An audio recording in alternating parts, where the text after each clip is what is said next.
Chapter 5. But my first night in the hunter's steerage was also my last. Next day, Johansen, the new mate, was routed from the cabin by Wolf Larson and sent into the steerage to sleep thereafter, while I took possession of the tiny cabin, stateroom, which on the first day of the voyage had already had 2 occupants. The reason for this change was quickly learned by the hunters and became the cause of a deal of grumbling on their part. It seemed that Johansen, in his sleep, lived over each night the events of the day.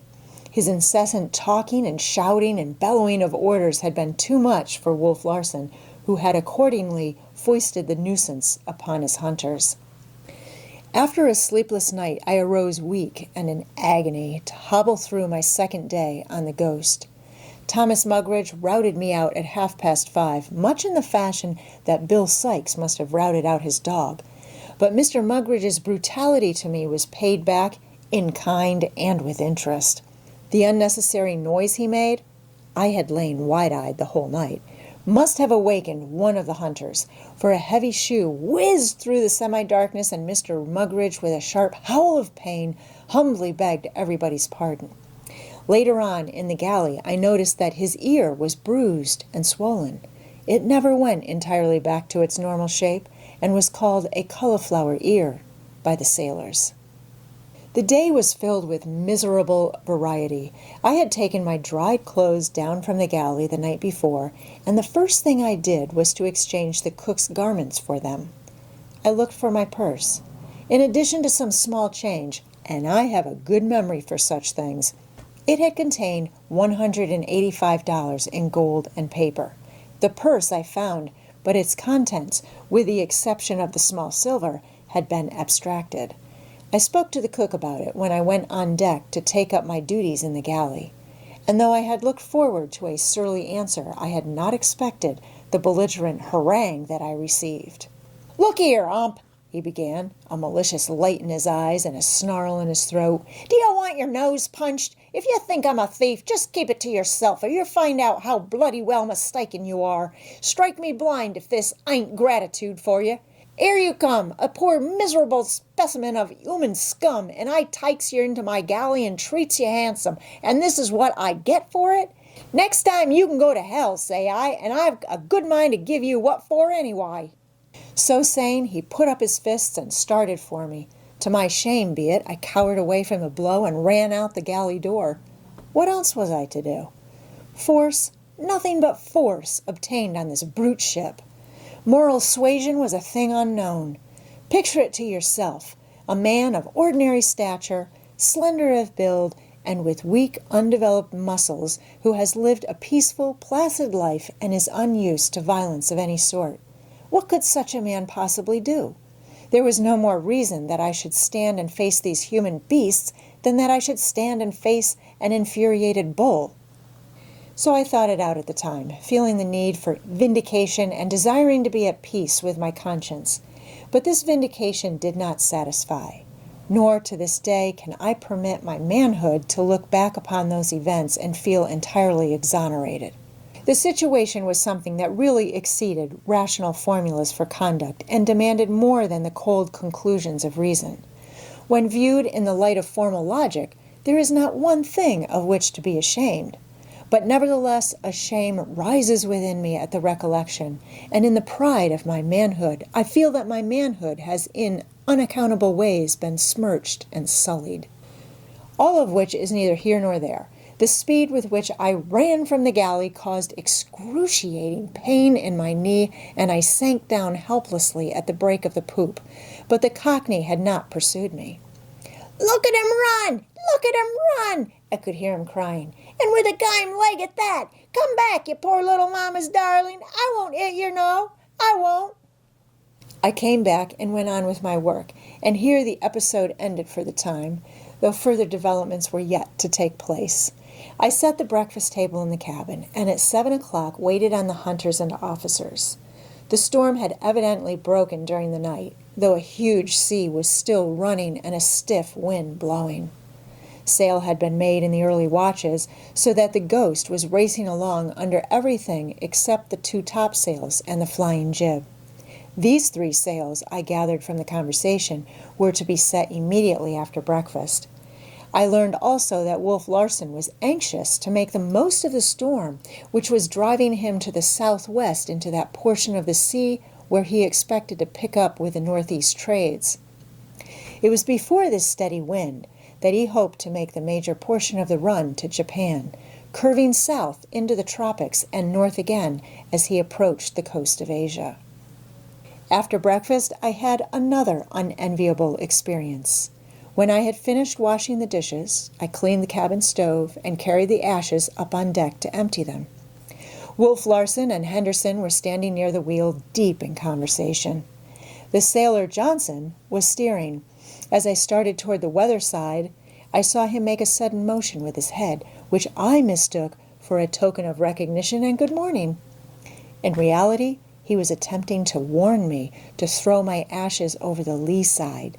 Unconscious of my blunder, I passed by Wolf Larson and the hunter and flung the ashes over the side to windward. The wind drove them back, and not only over me, but over Henderson and Wolf Larson. The next instant, the latter kicked me violently as a cur is kicked. I had not realized there could be so much pain in a kick. I reeled away from him and leaned against the cabin in a half-fainting condition. Everything was swimming before my eyes, and I turned sick. The nausea overpowered me, and I managed to crawl to the side of the vessel. But Wolf Larson did not follow me up. Brushing the ashes from his clothes, he had resumed his conversation with Henderson. Johansen, who had seen the affair from the break of the poop, sent a couple of sailors aft to clean up the mess. Later in the morning, I received a surprise of a totally different sort. Following the cook's instructions, I had gone into Wolf Larson's stateroom to put it to rights and make the bed. Against the wall near the head of the bunk was a rack filled with books. I glanced over them, noting with astonishment such names as Shakespeare, Tennyson, Poe, and De Quincey. There were scientific works, too, among which were represented men such as Tyndall, Proctor, and Darwin. Astronomy and physics were represented, and I remarked Bulfinch's Age of Fable, Shaw's History of English and American Literature, and Johnson's Natural History in 2 large volumes. Then there were a number of grammars, such as Metcalfe's and Reed and Kellogg's, and I smiled as I saw a copy of the Dean's English. I could not reconcile these books with a man from what I had seen of him, and I wondered if he could possibly read them. But when I came to make the bed, I found between the blankets, dropped apparently as he had sunk off to sleep, a complete Browning, the Cambridge edition. It was open at In a Balcony, and I noticed here and there passages underlined in pencil. Further, letting drop the volume during a lurch of the ship, a sheet of paper fell out. It was scrawled over with geometrical diagrams and calculations of some sort. It was patent that this terrible man was no ignorant clod, such as one would inevitably suppose him to be from his exhibitions of brutality. At once, he became an enigma. One side or the other of his nature was perfectly comprehensible, but both sides together were bewildering. I had already remarked that his language was excellent, marred with an occasional slight inaccuracy. Of course, in common speech with the sailors and hunters, it sometimes fairly bristled with errors, which was due to the vernacular itself. But in the few words he had held with me, it had been clear and correct. This glimpse I had caught of his other side must have emboldened me, for I resolved to speak to him about the money I had lost. "I have been robbed," I said to him a little later, when I found him pacing up and down the poop alone. "Sir," he corrected, not harshly, but sternly. "I have been robbed, sir," I amended. "How did it happen?" he asked. Then I told him the whole circumstance, how my clothes had been left to dry in the galley, and how later I was nearly beaten by the cook when I mentioned the matter. He smiled at my recital. "Pickings," he concluded. "Cookies pickings. And don't you think your miserable life worth the price? Besides, consider it a lesson. You'll learn in time how to take care of your money for yourself. I suppose, up to now, your lawyer has done it for you, or your business agent." I could feel the quiet sneer through his words, but demanded, "How can I get it back again?" "That's your lookout. You haven't any lawyer or business agent now, so you'll have to depend on yourself. When you get $1, hang on to it. A man who leaves his money lying around the way you did deserves to lose it. Besides, you have sinned. You have no right to put temptation in the way of your fellow creatures. You tempted Cookie, and he fell. You have placed his immortal soul in jeopardy. By the way, do you believe in the immortal soul?" His lids lifted lazily as he asked the question, and it seemed that the deeps were opening to me and that I was gazing into his soul. But it was an illusion. Far as it might have seemed, no man has ever seen very far into Wolf Larson's soul, or seen it at all. Of this I am convinced. It was a very lonely soul, I was to learn, that never unmasked, though at rare moments it played at doing so. "I read immortality in your eyes," I answered, dropping the "sir," an experiment, for I thought the intimacy of the conversation warranted it. He took no notice. "By that, I take it, you see something that is alive, but that necessarily does not have to live forever." "I read more than that," I continued boldly. "Then you read consciousness. You read the consciousness of life, that it is alive, but still no further away, no endlessness of life." How clearly he thought, and how well he expressed what he thought. From regarding me curiously, he turned his head and glanced out over the leaden sea to windward. A bleakness came into his eyes, and the lines of his mouth grew severe and harsh. He was evidently in a pessimistic mood. "Then to what end?" he demanded abruptly, turning back to me. "If I am immortal, why?" I halted. How could I explain my idealism to this man? How could I put into speech a something felt, a something like the strains of music heard in sleep, a something that convinced yet transcended utterance? "What do you believe, then?" I countered. "I believe that life is a mess," he answered promptly. "It is like yeast, a ferment, a thing that moves and may move for a minute, an hour, a year, or 100 years, but that in the end will cease to move. The big eat the little, that they may continue to move. The strong eat the weak, that they may retain their strength.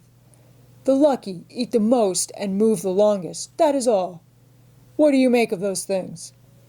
He swept his arm in an impatient gesture toward a number of the sailors who were working on some kind of rope stuff amidships. "They move, so does the jellyfish move. They move in order to eat, in order that they may keep moving. There you have it. They live for their belly's sake, and the belly is for their sake. It's a circle. You get nowhere. Neither do they.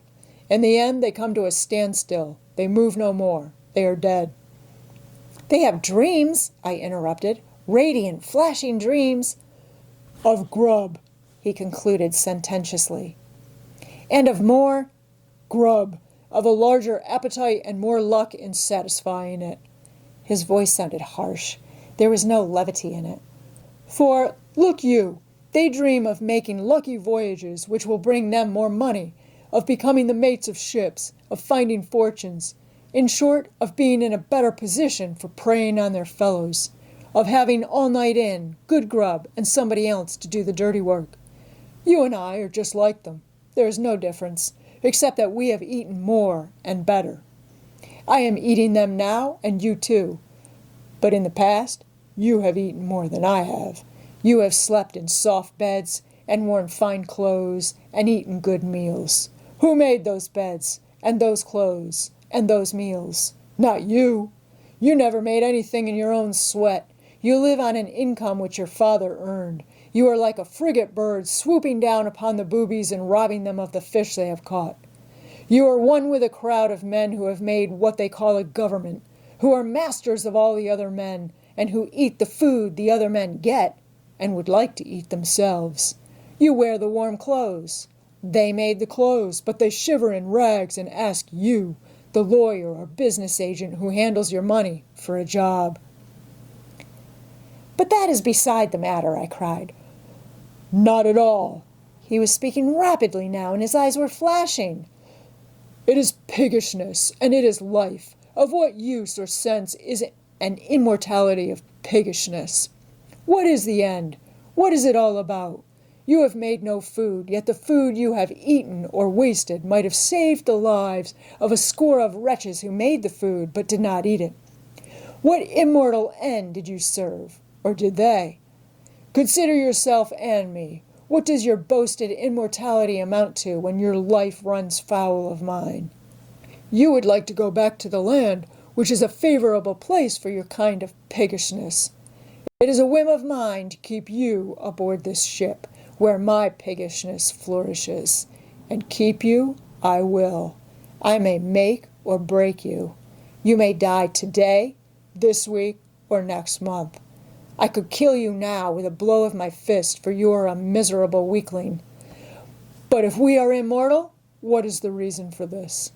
To be piggish as you and I have been all our lives does not seem to be just the thing for immortals to be doing. Again, what's it all about? Why have I kept you here?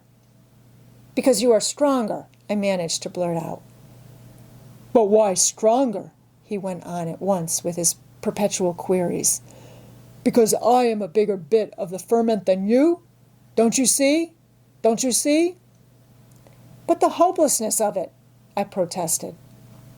I agree with you, he answered. Then why move at all, since moving is living? Without moving and being part of the yeast, there would be no hopelessness. But, and there it is, we want to live and move, though we have no reason to, because it happens that it is the nature of life to live and move, to want to live and move. If it were not for this, life would be dead. It is because of this life that is in you that you dream of your immortality. The life that is in you is alive and wants to go on being alive forever. Bah! An eternity of piggishness. He abruptly turned on his heel and started forward. He stopped at the break of the poop and called me to him. By the way, how much was it that Cookie got away with? He asked. $185, sir, I answered. He nodded his head. A moment later, as I started down the companion stairs to lay the table for dinner, I heard him loudly cursing some men amidships.